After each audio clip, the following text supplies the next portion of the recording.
Hey friends, you know that feeling when your patterns start sounding, well, the same? Like you're stuck in this loop of creating safe, predictable stuff that just doesn't excite you or the listener anymore.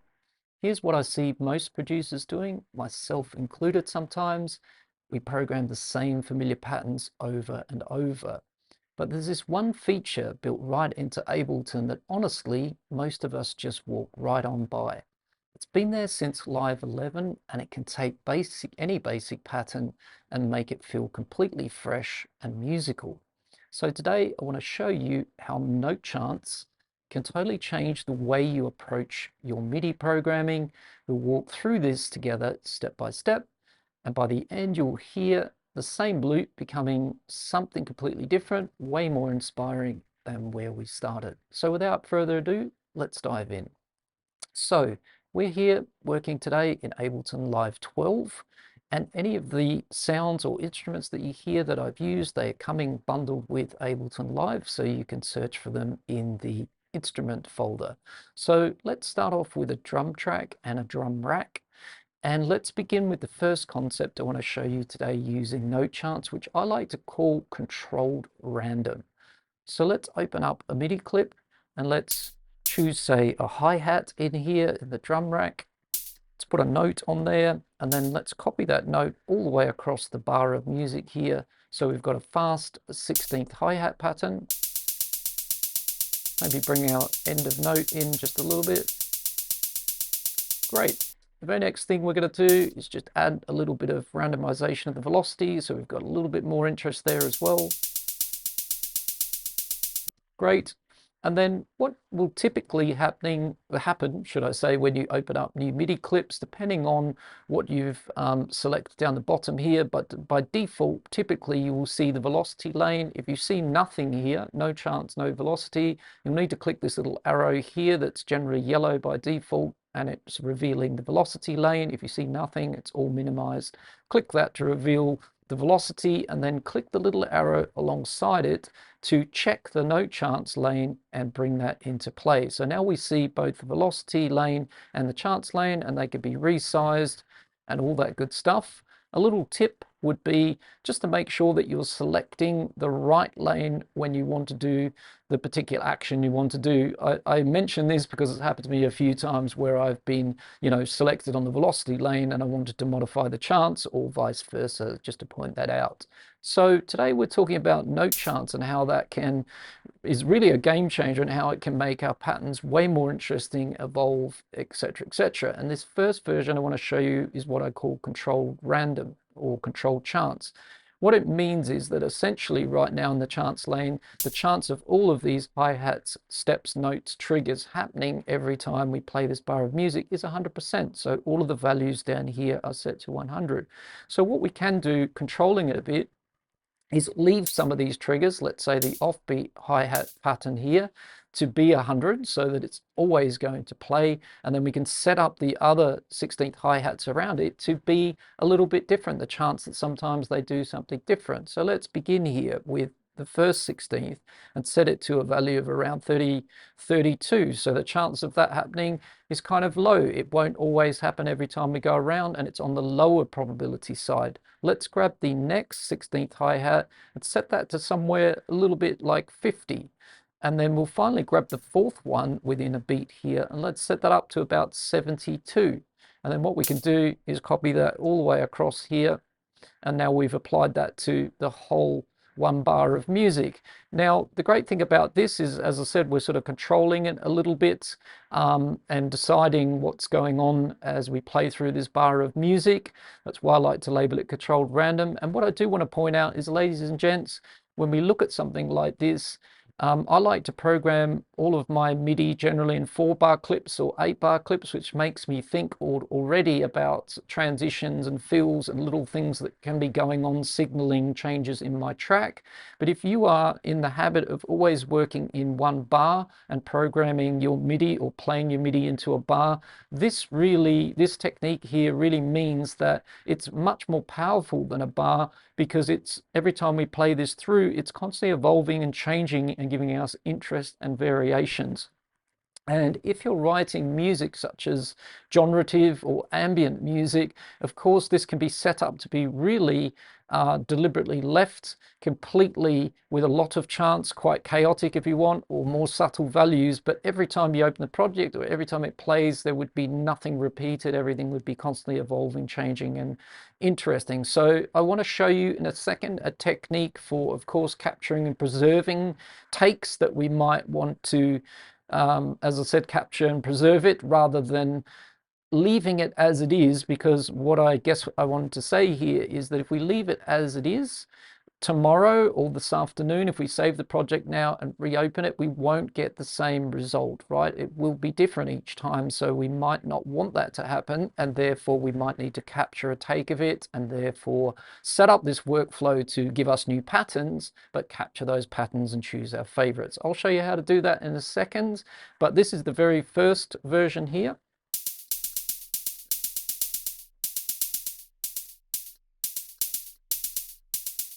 Where, as I said, I've decided certain hi-hats will always play and then vary the chance around them. I think that's a great technique. And don't just think about this. I'm going to show you a couple of other instruments for inspiration, but don't just think about this on, drums and hi-hats. Anything, melodies, chords, basses, vocal chops, you name it, you can use the chance. Okay, let's copy that clip down, give it a new color, and let's pop into the chance section and make sure we've got all our notes selected, bring them all back up to 100, so they're 100% chance of them all triggering. And then what we're going to do this time is we're going to use Ableton's randomization of the chance down the very bottom here. So let's click that. Let's hit play. So now we've got all different randomized values of chance of the different steps happening. And now in real time, we can move this around a bit, percentage, and you can hear the difference between a lot of randomization, so some real low probability values there means we've got a lot less steps happening each time we go through a bar of music, versus the other direction where it can almost sound like they're all triggering, but there's just some subtle changes that every now and then one or two steps might not trigger. So there's a lot of depth in that. And if we put it back at 50% and we keep rolling the dice, you can keep changing this pattern as well until you hear something that you like, and then settle on that as the particular randomization, right? So really good stuff. Like I said, powerful, because we've got one bar just of hi-hats here that is constantly changing and evolving, sounding like it could be 16 or 8 or 32 bars, rather than just being in one bar. So now let me show you what I was just speaking about. Let's say that we don't want that when we open the project up this afternoon or tomorrow that it's a new pattern. We want it to be fixed. All you really need to do is set up an empty MIDI track in your project. I like to have one already set up, which I've labeled as MIDI in, and you'll see in a moment why I like to do this, but essentially it's just a blank empty MIDI track. And what we need to do is come down on this MIDI track. We want to set it to in, we want to arm it, and in the very top MIDI from box, we're going to choose the drums, so the drum rack's coming into here. And then if we hit play on our hi-hat, we can then open the second box and look down into the kit and find where that particular sound is living and choose pre or post effects. We don't have any effects, but just by habit, I'm going to choose pre. So it would be in front of any effects. And now we're set up here to capture a take of that hi-hat and that workflow we've set up. So let's do that.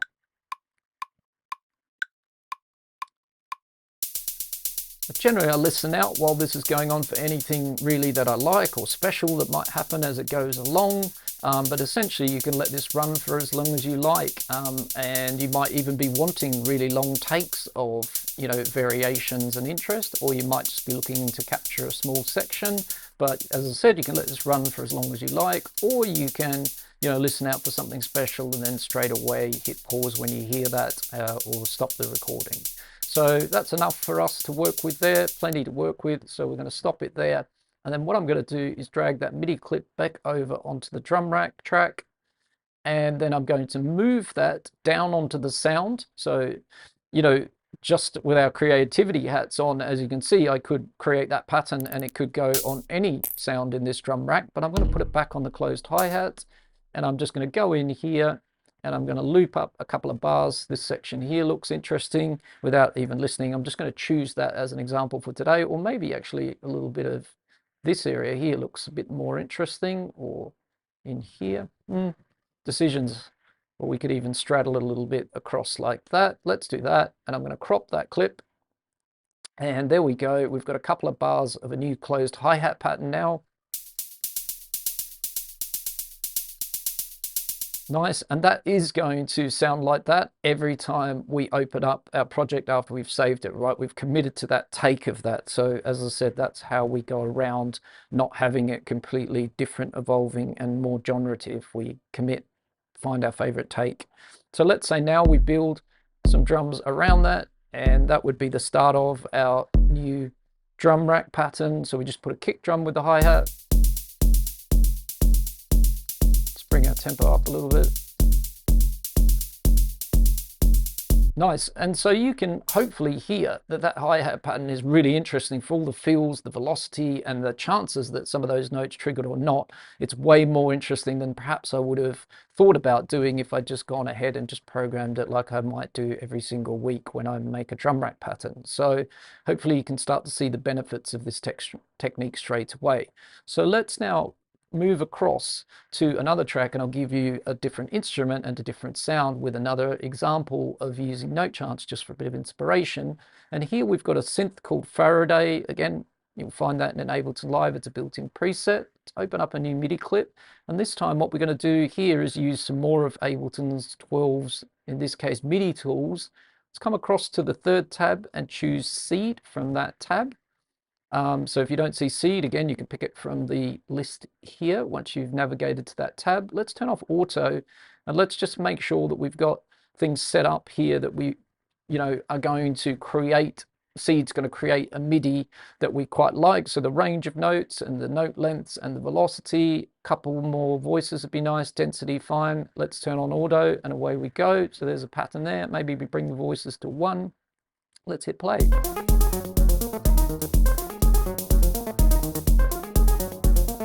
Great, I already quite like that pattern. Another tip for you, aside from note charts, is right now that pattern's interesting. We didn't have any other music in the project to worry about, but if we want to fit that to a particular scale, here's a little extra bonus tip. Pop up to Ableton's scale awareness, turn that on, and then choose a key and a scale. Let's say we're working in A minor. And you can see it's nudged all of those notes into that scale whilst I was, going through those. So if I continue to move this around, you can see it's moving and nudging the notes into that key, which is great. So I've got A minor there now. I'm happy with that.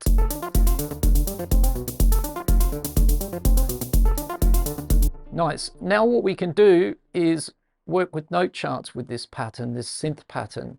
And what we could do is the two workflows I've just shown. We could choose certain notes to be happening 100% of the time and other notes around it be randomized, or we can go with Ableton's technique, which is my choice here. I'm going to choose all the notes and I'm going to start randomizing at the bottom using Ableton's randomization tools.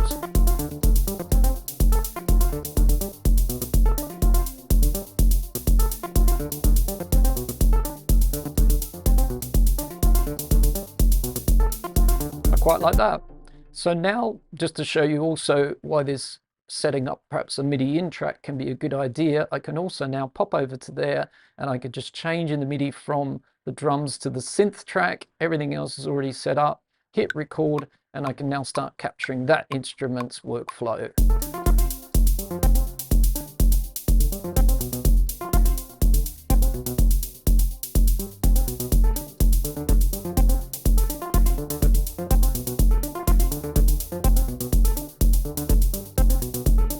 And again, I heard some good stuff in there. I liked what kind of happened over here where it repeated itself a little bit. So I might choose that as my loop over there and then bring that back over onto the synth track. And now again, we have a result that we can work with, that we can save up, and it will be the same tomorrow and the next day. But again, do remind yourself that you can keep it open and keep it evolving, particularly if you're writing ambient and generative music. Nice. So now just a third and final example here. Let's try something else with another instrument here. We've got a Rezo wire pad sound. Let's open up a new MIDI clip, and this time we're going to be working with, instead of seed, we're going to be choosing stacks. And again, I'm in the habit of sort of just turning off auto while I make sure that it's set up the way I want it to be set up, and then I'll turn that back on. If auto was already on, it would start generating, you know, already the MIDI notes. So I'm kind of happy with that. I'm going to set up a second chord as well.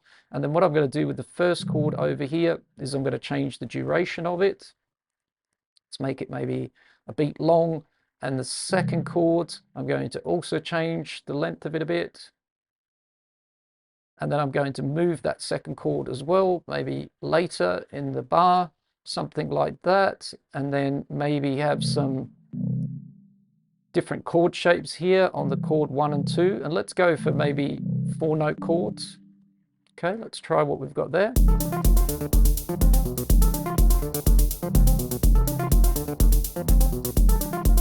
Nice. And so now with this, what I'd like to do is again use note charts, but I'm going to use it a little bit differently here. So we could apply it right across the whole chords. So what we might do is do 2 versions of this actually, just so you can kind of see this.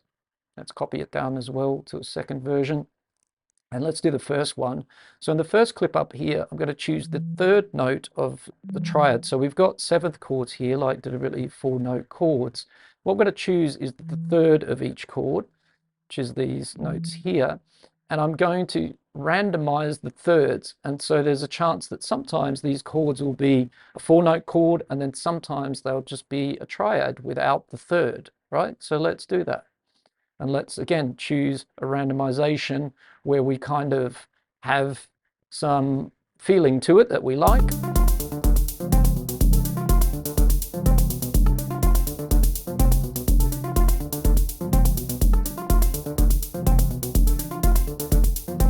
Nice, and I quite like it sort of somewhere around there where it's around the 50% that 3rd happens or doesn't happen. And on the second clip that I've created here, then let's try that with all of the notes, and we'll go down and randomize all of those. So there's a lot more extreme here that these will be very different chords.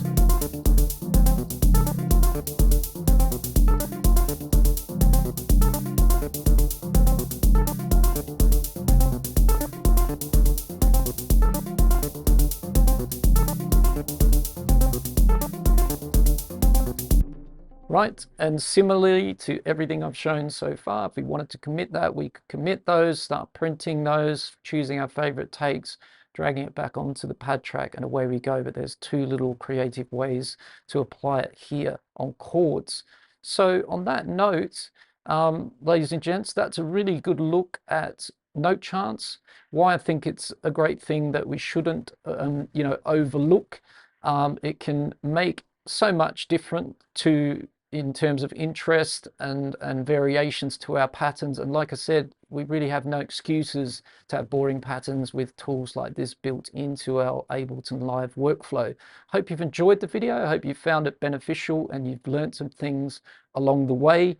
As always, don't forget to like, comment, and subscribe to the channel, and I'll be seeing you very soon. And a quick one as well. In this video, I've shown you the basics of one of many actually creative workflows in Ableton Live.